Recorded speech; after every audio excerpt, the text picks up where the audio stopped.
menyikapi tentang statement yang disampaikan oleh Menteri Agama bahwa beliau menyampaikan dengan seolah-olah pandangan masyarakat itu menyamakan antara bunyi suara adzan dengan suara anjing menggonggong. Itu sebetulnya kalau kami yang menyikapi atau kami yang melihat, bukan semata-mata suara adzan itu disamakan dengan suara anjing. Tapi di sini sebetulnya ada satu trik yang barangkali itu disampaikan oleh Menteri Agama, tapi tidak secara terus terang saja. Karena kalau saya yang memahaminya itu begini, suara adzan sudah mulai diricuhkan oleh kalangan masyarakat. Masyarakat ini majmuk, masyarakat ini am, bukan hanya sekedar yang muslim saja, tapi kadang juga non muslim juga. Kalau pandangan saya seperti itu. Dari statement yang disampaikan oleh Menteri Agama itu, masyarakat itu bukan sekedar muslim saja, bukan muslim saja yang merisaukan tentang kerasnya suara speaker, kan, tetapi justru non muslim juga merasa terganggu.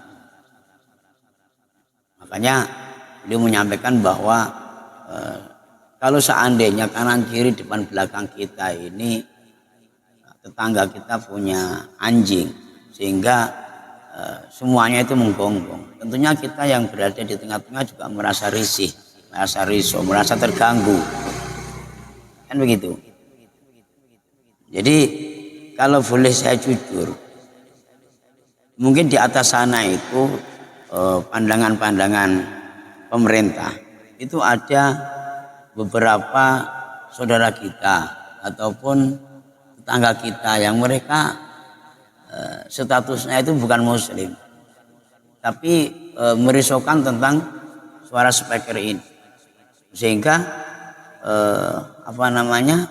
akhirnya itu diakomodir oleh pemerintah, sehingga Menteri Agama itu tidak langsung belak-belakan menyindir dengan non muslim, tapi dengan bahasa sebagaimana suara anjing.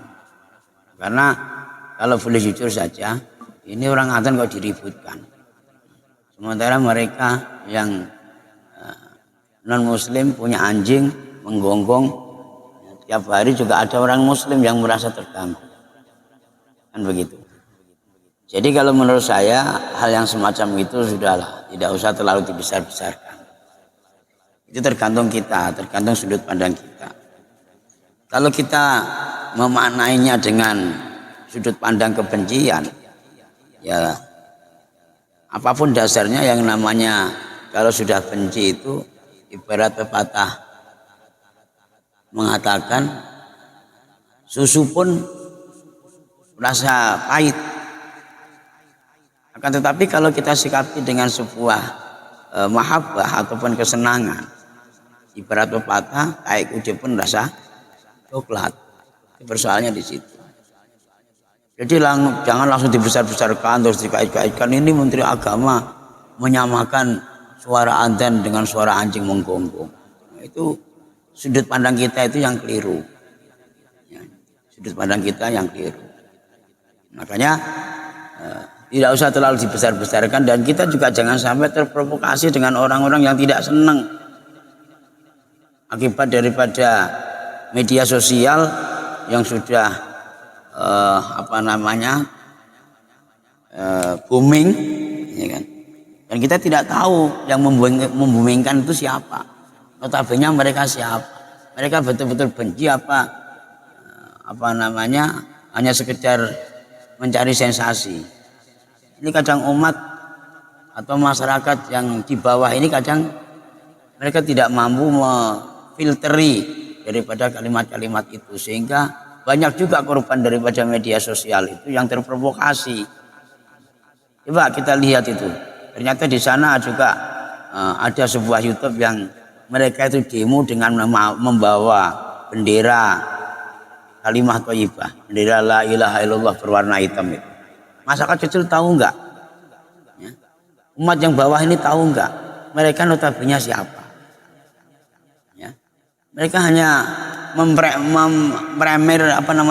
memframing seolah-olah itu terpanggil dalam dakwah.